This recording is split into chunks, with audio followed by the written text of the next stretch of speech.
ओम नमो भगवते वासुदेवाय। ओम नमो भगवते वासुदेवाय। ओम नमो भगवते वासुदेवाय।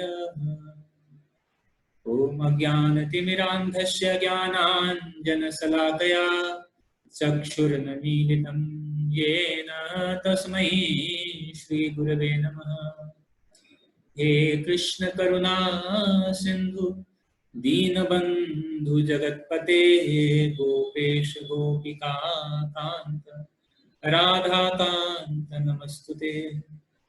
तप्त कांचन गौरांगी राधे वृंदावनेश्वरी वृषभानुसुते देवी प्रणमामि हरिप्रिये। वाञ्छाकल्पतरुर्भक्ष कृपा सिन्धुभ्य एव च पतितानां पावनेभ्यो वैष्णवेभ्यो नमो नमः। जय श्री कृष्ण चैतन्य प्रभु नित्यानंद श्री अद्वैत गदाधर श्रीवासादि गौरभक्तवृंद। हरे कृष्ण कृष्ण कृष्ण हरे हरे, हरे राम राम राम हरे हरे। हरे कृष्ण। तो आज हम चर्चा करेंगे श्रीमद् भगवद गीता अध्याय 4 श्लोक संख्या 1 4.1। श्री भगवानुवाच इमं विवस्वते योगं प्रोक्तवानहमव्ययम् विवस्वानमनवे प्राह मनुरिक्षवा विब्रवीत्। श्री भगवानुवाच इमं विवस्वते योगं प्रोक्तवानहमव्ययम् विवस्वानमनवे प्राह मनुक्षवा कवये अब्रवीत्। श्री भगवानुवाच इमं विवस्वते योगं प्रोक्तवानहमव्ययम् विवस्वानमनवे प्राह मुनिरक्षवा कवे ब्रवीत्। इसका अनुवाद इस प्रकार है। भगवान श्री कृष्ण ने कहा, मैंने इस अमर योग विद्या का उपदेश सूर्यदेव विवस्वान को दिया और विवस्वान ने मनुष्यों के पिता मनु को उपदेश दिया और मनु ने इसका उपदेश इक्ष्वाकु को दिया। हरे कृष्ण। तो यह जो श्लोक है अध्याय 4 का जो पहला श्लोक है, कहा जाता है कि यह जो श्लोक है यह भगवत गीता का इतिहास बताता है। प्रभुपाद तात्पर्य में लिखते हैं कि यहाँ पर हमें भगवत गीता का इतिहास प्राप्त होता है। यह अत्यंत प्राचीन बताया गया है। यह जो भगवत गीता का जो इतिहास है बहुत प्राचीन है। कितना प्राचीन? तो प्रभुपाद कह रहे हैं जब इसे सूर्यलोक इत्यादि संपूर्ण लोकों के राजा को प्रदान किया गया था। यह इतना प्राचीन है कि सूर्यलोक के जो राजा हैं सूर्यदेव, उनको भगवान ने दिया था यह ज्ञान। तो प्रभुपाद आगे कहते हैं कि समस्त लोकों के राजा विशेष रूप से इन निवासियों की रक्षा के निमित्त होते हैं। अतः राजन्य वर्ग को भगवत गीता की विद्या को समझना चाहिए, जिससे वे नागरिकों प्रजा पर शासन कर सके और उन्हें काम रूपी भव बंधन से बचा सके। तो प्रभुपाद यहाँ पर कह रहे हैं कि यह जो भगवत गीता जो है, वास्तविक रूप में भगवत गीता तो सभी के लिए उपयोगी है, समस्त मानव जाति के लिए, सभी प्राणियों के लिए यह भगवत गीता का ज्ञान है। लेकिन विशेष रूप से प्रभुपाद यहाँ पे कह रहे हैं कि यह जो राजा है, राजा जो कि शासन करता है, राजा के लिए यह भगवत गीता का ज्ञान बहुत ही महत्वपूर्ण है। क्यों महत्वपूर्ण है? तो शास्त्र में बताता है कि जो राजा का कर्तव्य होता है कि वह अपने प्रजा का केवल पालन ही नहीं करता है, साथ ही साथ राजा का कर्तव्य होता है कि राजा अपनी प्रजा को जो है समस्त भाव बंधन से बचाए। ठीक है, तो राजा का यह कर्तव्य होता है, राजा का या पिता का या गुरु का, ये सारे कर्तव्य हैं। इसीलिए शास्त्र कई बार कहता है कि इसीलिए जो गुरु है, किसी को गुरु बनना यह बहुत ही जिम्मेदारी का कार्य है, उत्तरदायित्व का कार्य है। उसी प्रकार माता पिता बनना भी बहुत ही उत्तरदायित्व का कार्य है। उसी प्रकार राजा बनना भी बहुत ही उत्तरदायित्व का कार्य है। जिस प्रकार माता पिता का उत्तरदायित्व होता है अपने पुत्र और पुत्रियों के प्रति, उसी प्रकार राजा का भी कर्तव्य होता है अपनी समस्त प्रजा के प्रति। और इसीलिए जब प्रजा शब्द प्रयोग किया जाता है तो एक शब्द होता है जिसे कहते हैं प्रजनन। प्रजनन मतलब कि जो व्यक्ति है वह स्वयं संतान को उत्पन्न करता है, तो प्रजनन के फलस्वरूप उसके पुत्र या पुत्री होते हैं। उसी प्रकार जो राजा है, यद्यपि कि जैसे तो जो प्रजा है, उसी प्रकार समस्त प्रजा वह उस राजा के लिए पुत्र के ही समान होती है, राजा के लिए पुत्रवती होती है। जैसे राजा का स्वयं का जो पुत्र है, उस वैसा ही राजा के लिए समस्त प्रजा है। तो कहने का मतलब कि ये सारे जो कार्य हैं ये बहुत ही उत्तरदायित्व का है, माता पिता का, राजा का, गुरु का, प्रशासक वर्ग का, क्योंकि वह उनके आश्रित जो लोग हैं उन सबके का संपूर्ण उत्तरदायित्व लेते हैं। तो उस उत्तरदायित्व में केवल उनके जीवन निर्वाह का उत्तरदायित्व नहीं, साथ ही साथ यह शरीर का ही उत्तरदायित्व नहीं, अपितु उनके आत्मा का भी उत्तरदायित्व लेना पड़ता है। क्योंकि भगवद गीता का प्रारंभ ही यहाँ से होता है कि हम शरीर नहीं हैं, हम आत्मा हैं। तो अगर हम आत्मा हैं तो आत्मा का उत्तरदायित्व का भी निर्वहन करना पड़ेगा। अगर हम केवल शरीर के उत्तरदायित्व, क्योंकि सामान्य हम देखते हैं कि आजकल सभी यह जो आधुनिक जो शिक्षा है और साथ ही साथ लोगों का जो कहते हैं कार्यकलाप या व्यवहार है, वह केवल और केवल इस शरीर के निर्वहन, इस शरीर को किस तरह से निर्वाह किया जाए, केवल यहाँ तक ही सीमित है। जैसे आजकल की जो आधुनिक शिक्षा है, वह आधुनिक शिक्षा सिर्फ यह सिखाती है कि किस प्रकार धन को अर्जित किया जाए, किस प्रकार धन को अर्जित किया जाए। और धन क्यों अर्जित किया जाए?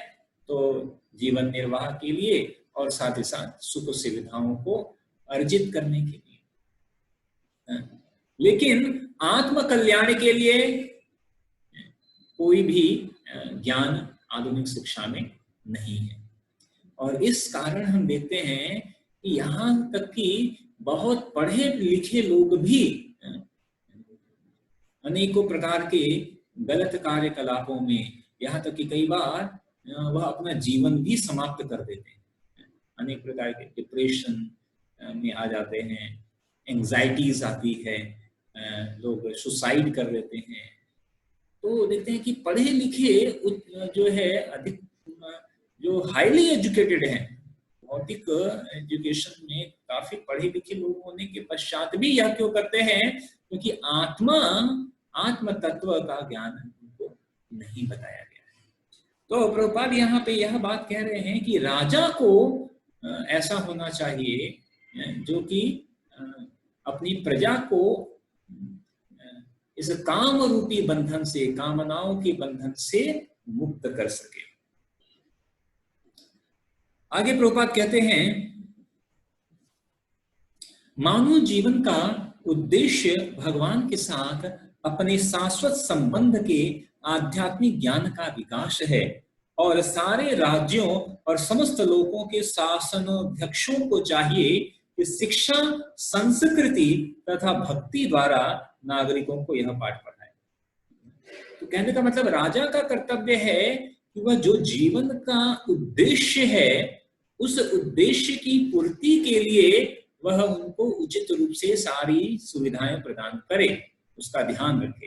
तो प्रभुपाद यहाँ पे बता रहे हैं कि जो शासन अध्यक्ष है, जो राजा है, उसको क्या चाहिए कि शिक्षा का प्रबंध करे, संस्कृति कल्चर और भक्ति, इनके द्वारा नागरिकों को जीवन के उद्देश्य का पाठ पढ़ाए। तो यह शिक्षा तो ज्ञान के द्वारा और संस्कृति के द्वारा और क्या कहा, भक्ति के द्वारा, तो इन तीनों को उचित रूप से यह सबको उचित रूप से मिले, यह ज्ञान मिले, यह देखना राजा का कर्तव्य है। दूसरे शब्दों में सारे राज्य के शासनाध्यक्ष कृष्ण भावनामृत विद्या का प्रचार करने के लिए होते हैं, जिससे जनता इस महाविद्या का लाभ उठा सके और मनुष्य जीवन के अवसर का लाभ उठाते हुए सफल मार्ग का अनुसरण कर सके।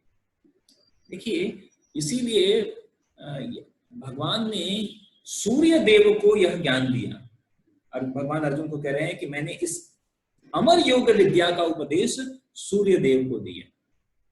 तो सूर्य देव क्या है? सभी लोकों के राजा है, सभी ग्रहों के राजा सूर्य।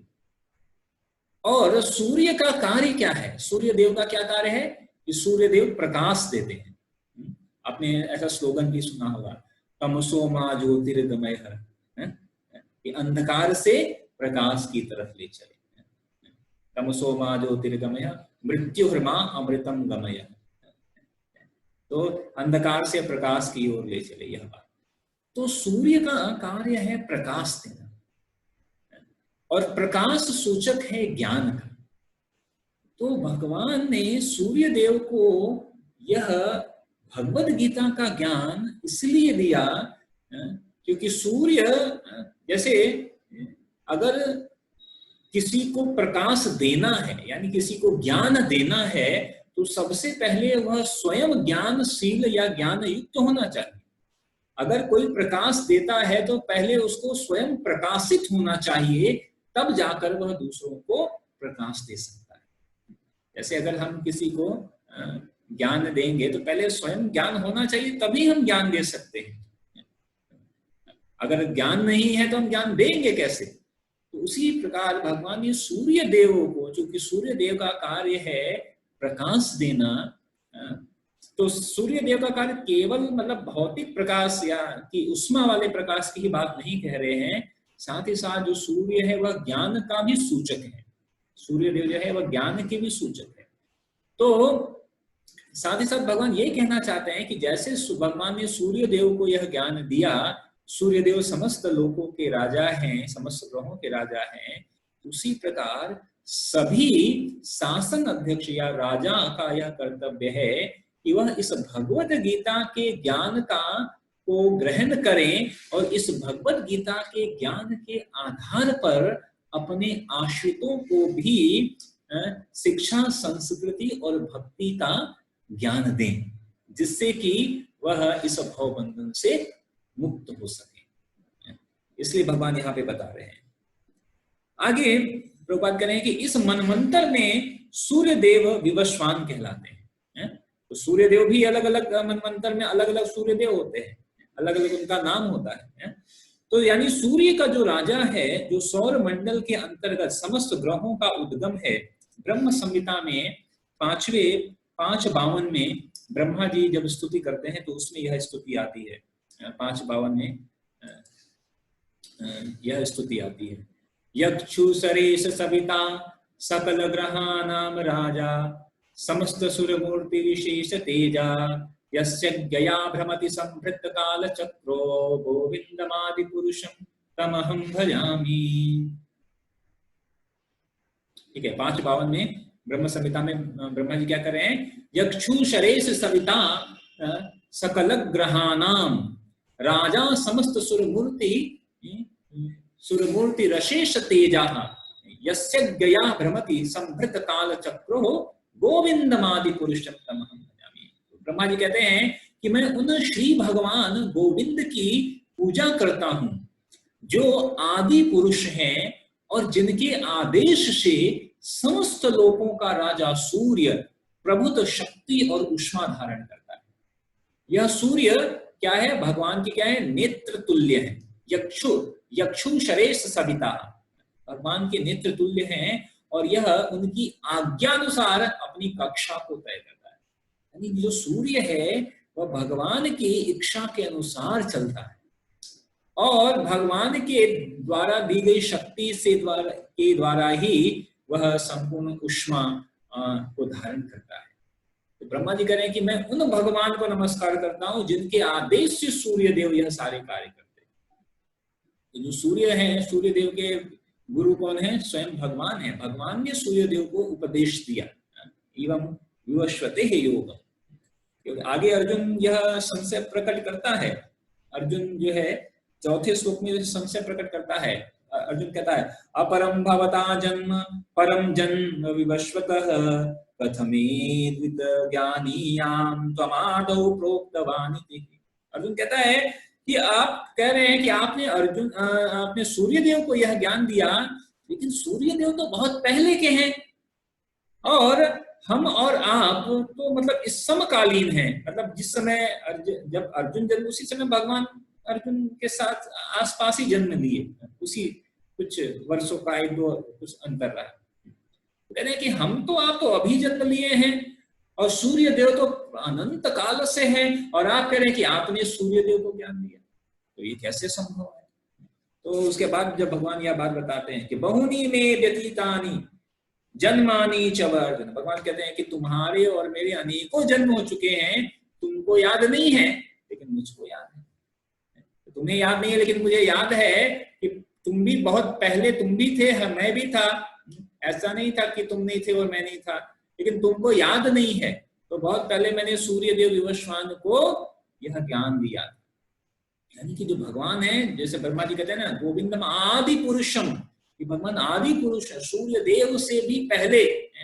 जब सूर्य न शशांको न पावक, सूर्य चंद्र अग्नि कुछ नहीं था, उस समय भी भगवान थे। भगवान सर्व कारण कारणम। तो जो भगवान है, भगवान ने सूर्य देव को यह ऐसा ज्ञान दिया। तो सूर्य सभी लोगों का राजा है और सूर्य देव विवस्वान सूर्य ग्रह पर शासन करता है, जो उष्मा तथा प्रकाश प्रदान करके अन्य समस्त लोगों को अपने नियंत्रण में रखता है। जैसे राजा का कार्य क्या है? वह नियंत्रण करना, उसी से सूर्य क्या करते हैं? वह नियंत्रित करते हैं। और यह सूर्य कृष्ण के आदेश पर घूमता है और भगवान कृष्ण ने विवस्वान को भगवत गीता की विद्या समझाने के लिए अपना पहला शिष्य चुना। भगवान ने सूर्यदेव को पहला शिष्य बनाया। सूर्यदेव जो है, सूर्यदेव ने भगवान को अपना गुरु माना। और तो प्रभुपाद कहते हैं कि यह जो गीता है, यह किसी मामूली सांसारिक विद्यार्थी के लिए कोई काल्पनिक भाष्य नहीं है, यह मामूली ज्ञान भी नहीं है। भगवान भगवत गीता में भी बताते हैं राज विद्या। राज विद्या मतलब कि यह समस्त विद्याओं का राजा है। और राज विद्या का अर्थ एक तरह से यह भी समझ सकते हैं कि यह राजाओं के लिए है। यह राजाओं के लिए है। राजाओं के मतलब प्रशासन वर्ग के लिए, जो कि दूसरों को प्रशिक्षित शिक्षित कर सके, ऐसे लोगों के लिए यह भगवत गीता का ज्ञान है। यह कोई काल्पनिक ग्रंथ नहीं है, भाष्य नहीं है, अपितु ज्ञान का यह मानक ग्रंथ है जो अनंत काल से चला आ रहा है। यह अनंत काल से चला आ रहा है और इसीलिए भगवत गीता में कोई बदलाव नहीं हुआ है। अब अपने दादा के दादा के दादा को पूछते रहेंगे तो कहेंगे हाँ वही था, उसमें कोई बदलाव नहीं हुआ है कि आज क्या हुआ कि 21वीं सदी आ गई है तो ये श्लोक बदल गया, यह श्लोक बदल गया। नहीं नहीं, 21वीं सदी आए, 22वीं सदी आए, 25वीं सदी आए, और कितनी कितनी सदियां बीत गई और आगे भी कितनी सदियां बीतेंगी, लेकिन भगवत गीता नहीं बदलने वाला। ये भगवत गीता नहीं बदलने वाला, यह मानक ग्रंथ है। महाभारत में शांति पर्व में गीता के बारे में बताया गया है। महाभारत में भी, मतलब अब ये इतिहास बता रहे हैं कि अन्य जगहों पर भी गीता के बारे में बताया गया है। तो महाभारत में शांति पर्व में बताया गया है, त्रेता युगादौ च ततौ विवस्वान् मनवेददौ मनुष्य लोक भृत्यर्थं सुताये क्षवा कवे ददौ इक्षवाकुना च कथितो व्याप्य लोकान अवस्थितः। इसका मतलब है कि त्रेता युग के आदि में विवस्वान ने, विवस्वान मतलब सूर्यदेव का नाम है, परमेश्वर संबंधी इस विज्ञान का उपदेश मनु को दिया। जो सूर्यदेव ने यह क्या किया, मनु को दिया। मनु कौन है? मनु क्या है? मनुष्यों के जनक मनु। जो मनुष्य के जनक है वह है मनु। मनु से ही मनुष्य शब्द उत्पन्न हुआ है। तो मनु को दिया, और मनुष्यों के जनक मनु ने इसे अपने पुत्र इक्ष्वाकु को दिया। और इक्ष्वाकु इस पृथ्वी के शासक थे। इक्ष्वाकु कौन सा वंश है? इक्ष्वाकु वंश प्रभवो राम, भगवान राम का जो वंश है सूर्य वंश, वह इक्ष्वाकु से प्रारंभ होता है। मतलब मनु के पुत्र इक्ष्वाकु, और इक्ष्वाकु फिर उसी कुल में रघुकुल आएंगे, उसी कुल में दशरथ जी और भगवान राम आएंगे। तो इक्ष्वाकु इस पृथ्वी के शासक थे और उस रघुकुल के पूर्वज थे जिसमें भगवान श्री राम ने अवतार लिया। इससे प्रमाणित होता है कि मानव समाज में महाराज इक्ष्वाकु के काल से ही भगवत गीता विद्यमान थी। तो कई बार लोग ऐसा कहते हैं कि देखो, पहले इसमें त्रेता युग में पहले तो भगवान राम आए और उसके बाद फिर कृष्ण आए द्वापर युग में। तो भगवान ने यह भगवत गीता का उपदेश तो द्वापर में दिया, तो मतलब त्रेता युग में कैसे यह भगवत गीता कैसे हो सकता है? तो पहली बात, यह जो भगवत गीता है यह पहले भी था, अनंत काल से है। तो यह इतिहास यहाँ पे बताया जा रहा है कि यह भगवत गीता का ज्ञान जब भगवान ने सूर्य देव को दिया, तो सूर्य ने वह ज्ञान मनु को दिया, और मनु ने यह ज्ञान इक्ष्वाकु को दिया, और इस तरह से यह ज्ञान चलता आ रहा है। मतलब भगवान राम ने भी यह भगवत गीता जो है, यद्यपि भगवान राम तो स्वयं ही भगवान है, लेकिन फिर भी जब वह मनुष्य लीला कर रहे थे, तो जब शिक्षा ग्रहण किया तो उन्होंने भगवत गीता का भी शिक्षा लिया। उस समय भी वो भगवत गीता का श्लोक पढ़ा। तो मतलब यह इतिहास है कि यह भगवत गीता जो है क्या है, इतनी प्राचीन है, बहुत ही प्राचीन है, यह अनंत काल से है। तो आगे यहाँ पर बताते हैं कि यह जो युग है यह कैसे है। तो इस समय कलयुग के लगभग 5000 साल बीत गए हैं। अभी जो कलयुग चल रहा है यह 5000 साल बीत गया है, जबकि कलयुग की पूर्ण आयु कितनी है? 4,32,000 साल। तो 4,32,000 में अभी केवल 5,500 साल ऐसे कुछ हुए हैं लगभग। अभी कलयुग का लगभग प्रारंभ भी नहीं हुआ है। तो यह कैसे यह आयु है, यह इसका एक मतलब एक कैलकुलेशन है कि जो कलयुग है, जैसे भौतिक ब्रह्मांड की अवधि जो वह सीमित है, और यह भौतिक ब्रह्मांड की जो अवधि है वह कल्प के चक्र में रहता है। कल्प, एक कल्प, दो कल्प, इस तरह कल्प। तो एक कल्प का मतलब होता है ब्रह्मा जी का एक दिन, केवल दिन। तो ब्रह्मा जी का एक दिन, रात नहीं, ब्रह्मा जी का एक दिन, मतलब जैसे एक दिन, हमारा एक दिन कितना 12 घंटे का लगभग मान लेते हैं, ऐसा 12 ऐसा कुछ। तो ब्रह्मा जी का एक दिन, एक कल्प का मतलब ब्रह्मा जी का एक दिन। अब इसको, और ब्रह्मा जी का एक दिन का मतलब कि 1000 बार, जैसे सतयुग, द्वापर, त्रेता, कलयुग, जो 4 युग है, जब ये 4 युग 1000 बार घूम जाए, यानी 1000 बार चतुर्युग घूम जाए, तो यह कहलाता है ब्रह्मा जी का एक दिन। अब ये चतुर्युग में की आयु क्या है? तो कलयुग की आयु बताया 4,32,000 साल। अभी द्वापर की आयु जो है वह इसका 2 गुना है, तो 4,32,000 का 2 गुना हो गया 8,64,000 साल। फिर त्रेता का जो है इसका 2 गुना है, सॉरी, कलयुग का 3 गुना मान समझे, मतलब उसमें और 4,32,000 ऐड हो जाएगा, तो कलयुग का 3 गुना मतलब 12 लाख जो है कितना होगा, 1,12,00,000 नहीं, 12 लाख नहीं हुआ, 8 लाख तो इतना ही था, हाँ 12,96,000, 12,96,000। और फिर सतयुग का उसका 4 गुना मतलब 17,28,000। तो इस तरह या 4,32,000, 8,64,000, 12,96,000, 17,28,000 या सारे सबको जोड़ दो तो एक साइकिल होगा, यानी एक चतुर्युग होगा जो कि 43,20,000 इतना होगा। और उसमें भी 100 का गुना करो मतलब बहुत जीरो हो जाएगा एक तरह से। तो उतना एक दिन होता है और उतना ही एक रात्रि भी। तो इस तरह यहाँ पर बताया गया है कि ब्रह्मा इस तरह 100 दिन जीते हैं, 100 वर्ष जीते हैं।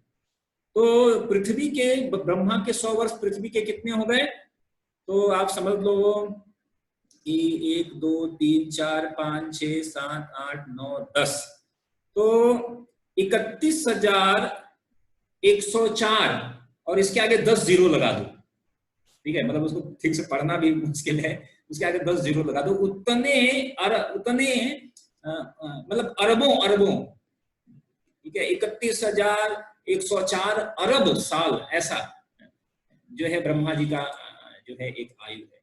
तो कहने का मतलब कि यह बहुत बड़ा आयु है और इस तरह यह चक्र घूमता है। तो वर्तमान मनु की आयु जो है अभी जैसे 5,000 साल बीत गए हैं और तो वर्तमान मनु की आयु लगभग बताई गई है, कह सकते हैं 3,053 और उसके आगे 5 जीरो डाल दो, ठीक है, अभी पूरा उसको पढ़ना बहुत समय जाने वाला है।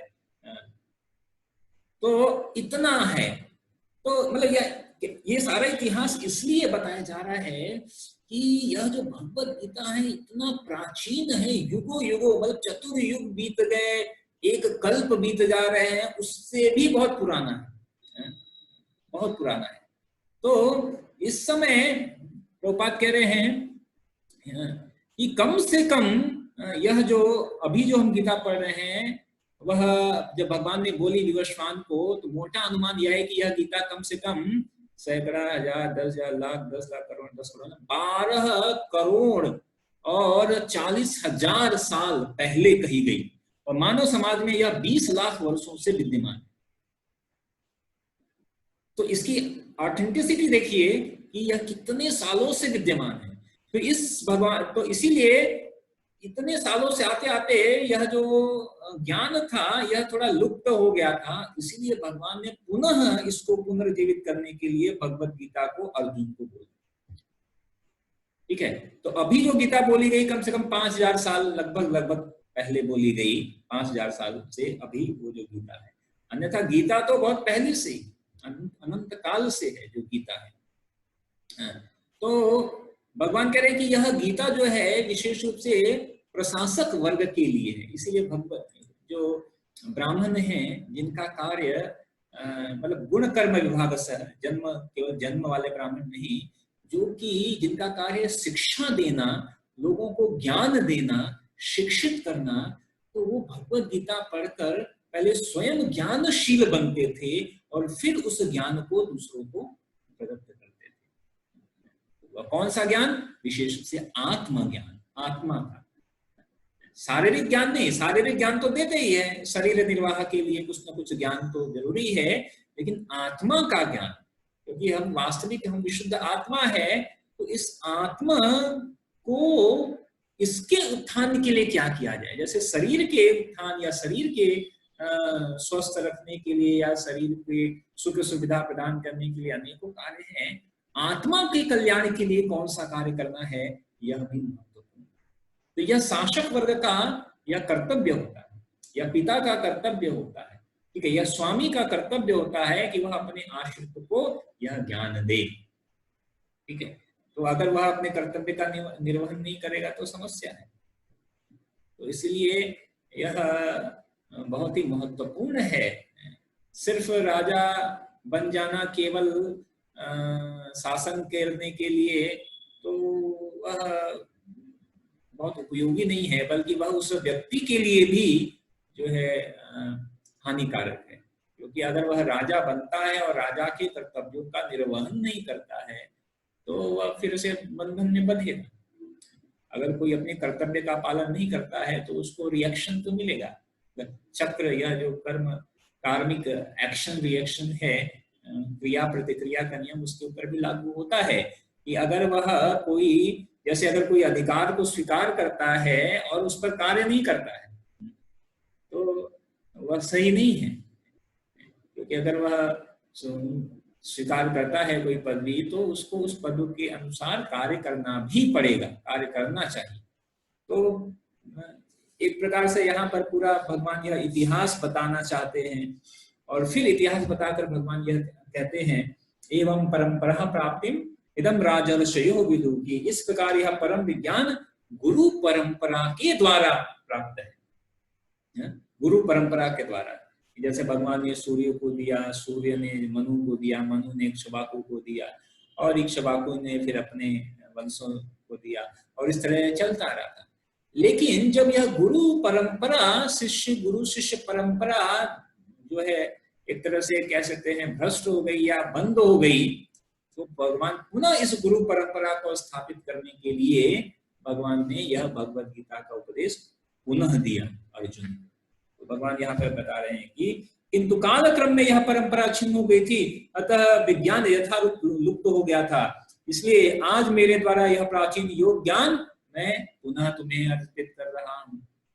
तो इस प्रकार हम देख सकते हैं कि यह जो भगवद गीता बहुत ही यह प्रामाणिक है और यह ऐसा कभी नहीं था कि भगवद गीता का ज्ञान नहीं था, सतयुग में नहीं था या द्वापर में, त्रेता में नहीं था, द्वापर में बोला गया है कि द्वापर, कई बार लोग ऐसा बोलते हैं कि द्वापर जो है बोला है तो त्रेता में या सतयुग में ज्ञान नहीं, सतयुग में भी भगवद गीता का ज्ञान था। यहाँ तक कि जब हिरण्याक्ष का वध हो जाता है तो हिरण्यकशिपु जो है वह हिरण्याक्ष की पत्नी को भगवद गीता का ज्ञान देता है तो राक्षस, लेकिन वह कहता है कि देखो मृत्यु तो सबकी होनी है और जो आता है वो जाता है। पूरा भगवद गीता का पूरा एक भगवद गीता का पारायण करता है वहां पर। तो इससे स्पष्ट होता है कि सतयुग में भी भगवद गीता का ज्ञान था, त्रेता युग में भी यह भगवद गीता का अनंत काल से चला आ रहा है। तो जब जब यह इस ज्ञान में ह्रास होता है या यह ज्ञान बंद हो जाता है या गुरु शिष्य परंपरा में ह्रास होता है तो पुनः पुनः भगवान इस ज्ञान परंपरा को पुनर्जीवित करते हैं उपदेश देकर। तो इसीलिए भगवान ने अर्जुन को यह भगवद गीता का उपदेश दिया, जिससे कि अर्जुन के माध्यम से पुनः यह ज्ञान परंपरा पुनर्जीवित हो जाए और फिर हम इस भगवद गीता को प्राप्त कर सके, जिससे कि हम आत्म कल्याण कर सके। हरे कृष्ण।